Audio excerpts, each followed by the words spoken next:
All right, traders, welcome to today's recap. This is Christian from Tribeca Trade Group, and happy March Madness. It is Thursday. So what do we get today for the moving averages? Well, a lot of chop, it looks like.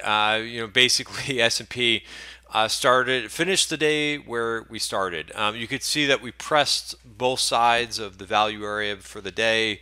So again, having this value area indicator on our charts really helps us. We had this move up here around 1040, and it was like, hey, are we really going to have some momentum and actually do something for the day? But we went right to the top of value, and that was it. That was a great tag and a great signal for the day. Using the value areas to kind of, even though you may not be trading S&P, which I don't trade S&P futures,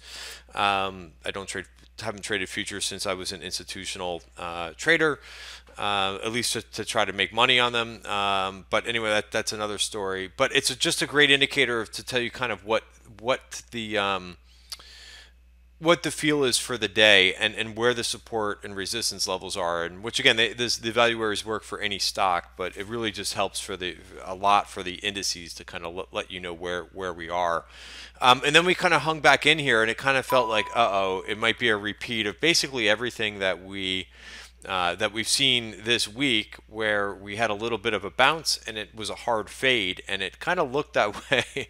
Again, very headline driven. There were some headlines that rolled across the tape that dramatized things, and then we kind of just came back to flat. So if you're looking for a silver lining for the day, I would say we did not finish on the lows, which is something that we've done basically all week long. The VIX actually came in a little bit today too, which I think is a good sign. We actually ducked below. So we do have a little bit of a change in trend here, right? This is VXN, the VIX for the Qs. We've been above the 200 period moving average. Again, very short term looking, but it gives us a good sense.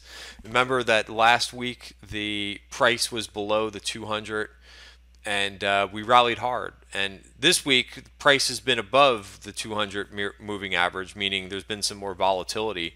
And we ducked below midday, and you could see volatility really came out at the end of the day. So we could be setting up for a nice Friday. It's in the cards. I think there were some positives to take away from today, although small positives, but still the right way. Same thing for the VIX, by the way. VIX has been in an uptrend all week long. Again, very short term. I'm in the 5-minute bar, so this is very short term in nature. But we did dip back below the 200, so I view that as a positive. Looking at the 1-hour bar in the S&P, I thought we had a chance to kind of like get all the way down to this 2738 level. That's your support for the week. So we basically took out all of the move from last Friday after the open, and we're back to kind of square one after that. So now that we're back to that, and again, if we're doing this backwards, you should always look at the daily chart first, but there really isn't much to kind of go over here other than what we've gone over the last couple days. We're kind of hanging on to that 50-day moving average, and it's a lot of chop. So just remember, if you're trading, if you're a regular listener of my videos, you know that I manage two portfolios. I manage a cash portfolio, a cash trend portfolio, and that's doing pretty well this week. One day I think I had a down day where I lost a little money in that portfolio, but I think the rest of the day, you don't have to deal with your cash portfolio can handle chop. It doesn't make any difference. So think about that in terms of, when you're in a choppy market. And then the next thing, because I also, of course, manage an option portfolio, but, what happens in weeks like this when we do have chop and a little bit of a downward move? Any of your short-term positions are going to get smoked. So I went over I went over this after the close yesterday.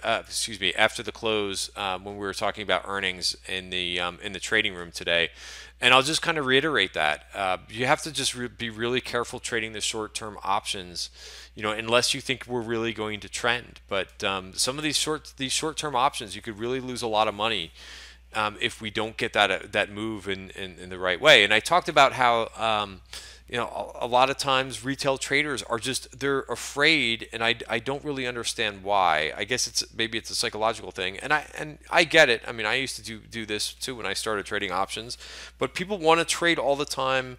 Either I'll say front month, which I think now is April, because we only have one more day of March, but you're just dealing with when and I get it, right? If like you're paying less money for that option, but I did this quick explanation, and I'll try to do it very quickly. But let's say just for simplistic, let's say you have you're paying $1,000. You're investing $1,000 in a option trade.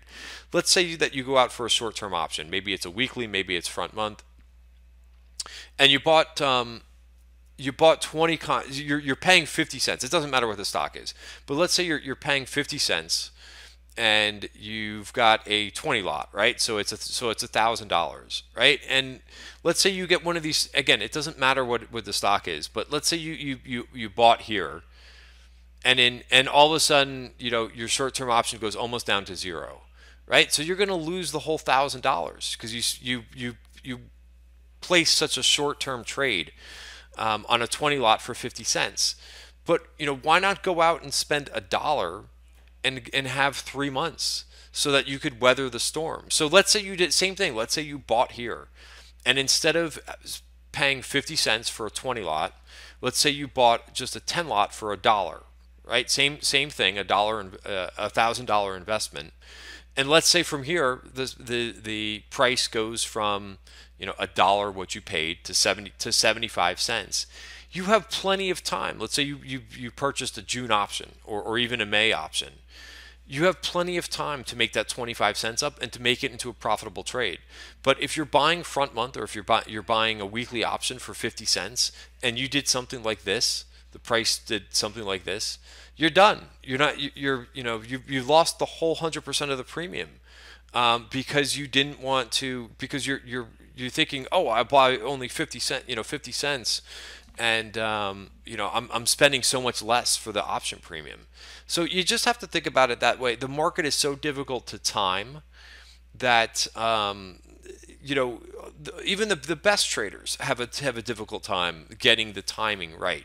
Again, you have to get, when you're trading short-term options, you not only have to get the direction right, but you've got to get the timing right too. That is so difficult. So that's two things to get right, and that's not easy to do. You can't expect to do that more than 50% of the time, get both right like that. So I don't know why I went off on this tangent, but I think it's just good to always try to improve in your trading, and to so if you made the mistake this week of trading too many short-term options, of course tomorrow could be anything, so you may still have a chance, but you always want to think about oh my God, what did I do wrong this week?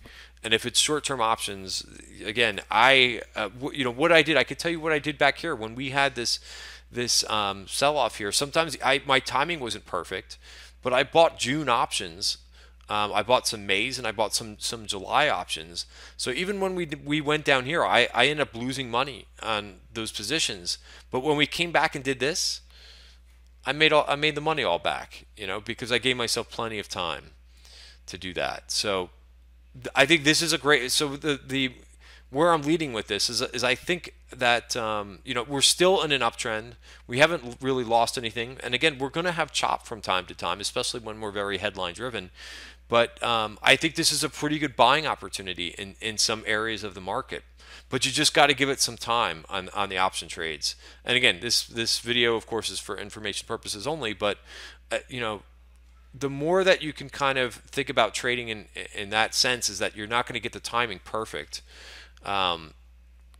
Nobody's perfect, right? But you give yourself plenty of time, and these moves are can be very rewarding. These little dip moves that we're getting, or little mini pullbacks. All right, so what did we see today in option? And I'll tell you what I did in terms of, I try to practice what I preach as much as possible. I took some targets. Baba was a great winner in the room. Baba, same thing. I restructured a trade. I had, sorry, let me bring up the Baba chart. So I put on a trade in here. I had April calls, just to give you the history. I had April calls. You know, mission accomplished. The Baba went all the way to the top of value. And what I did was I restructured the trade. I took my straight calls out that I owned in Alibaba, took profits. That was a really nice trade that I did, and I bought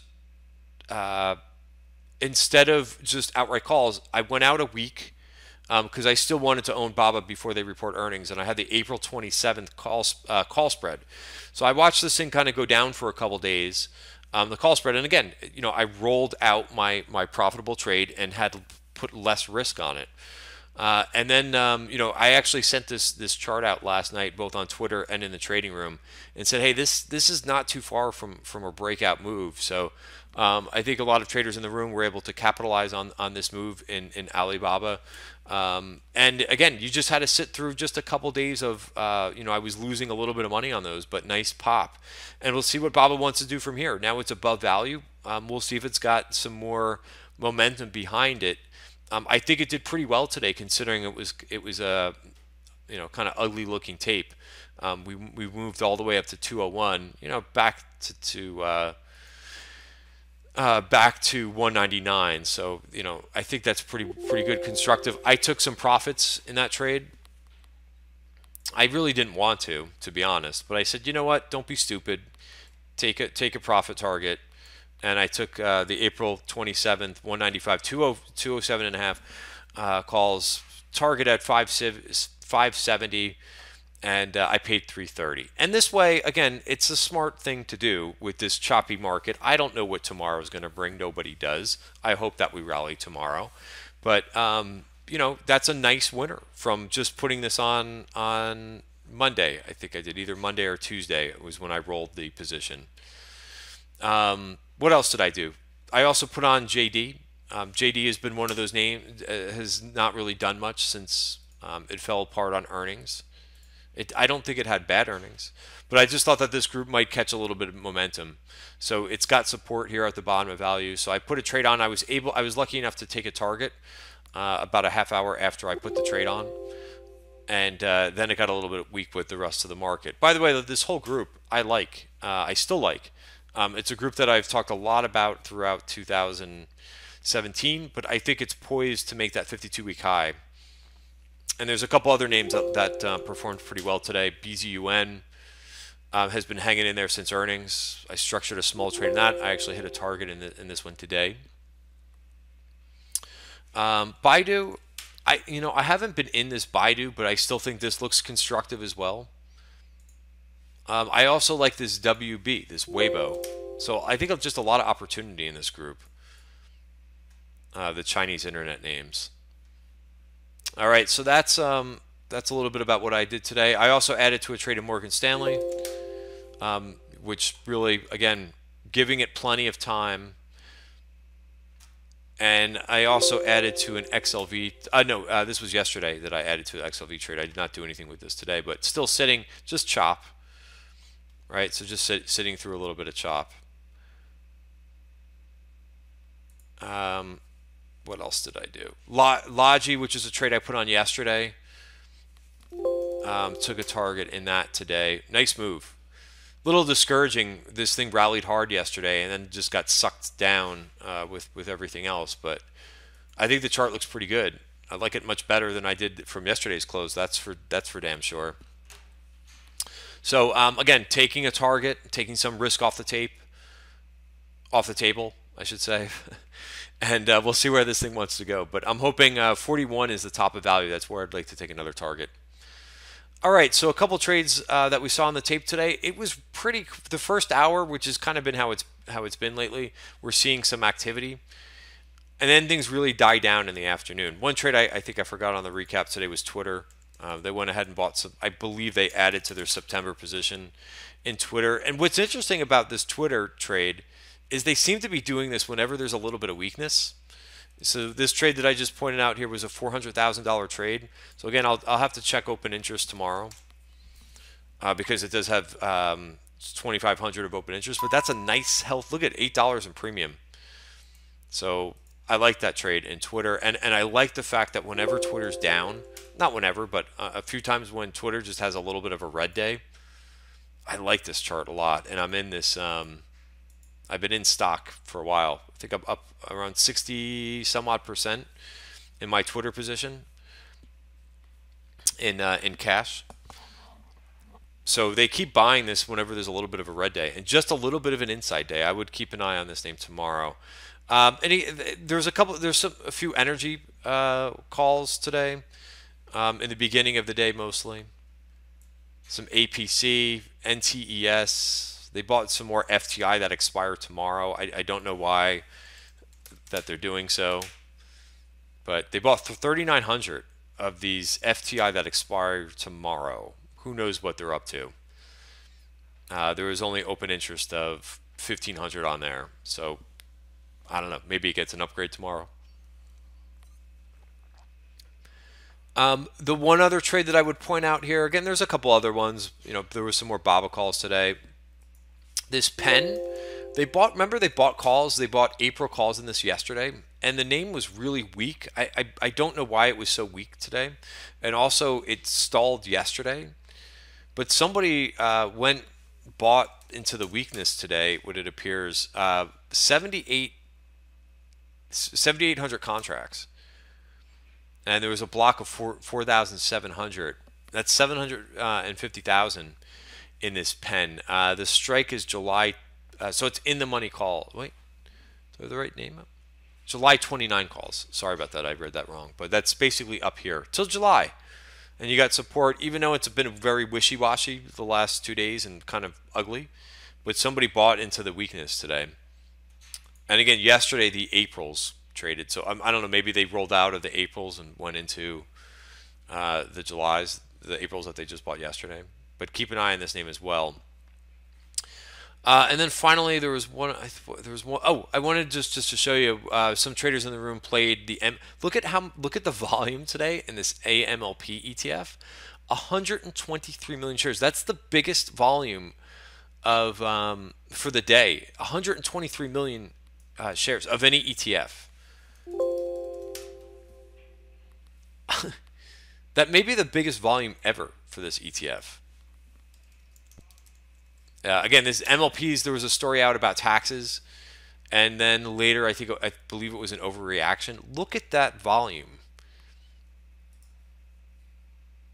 Yeah, that's the biggest volume this has ever traded before in the AMLP ETF. By the way, while I do have that volume up, and then we'll call it a night. Again, this has been the story all week long. There really has been very little volume in the index ETFs. SPY traded 40% less than normal volume. It normally trades 135 million shares. It traded 81 million shares. And again, this has been going on all week, where it's been very light volume in the SPY. EEM normally trades 87 million shares, traded 65. So again, there's just there's no conviction out there. And going back to the option trades, I had no problem filling up. This is like a half a page. So just not a lot of conviction out there in cash or in options. All right, that's it. So again, be patient. You're going to have weeks like this. That's why I went over that whole conversation about different expirations and options. Make sure that you're structuring your trades so that you don't get sucked up into over trading where there's no big buying or big selling. All right, have a great night, everybody, and see you tomorrow.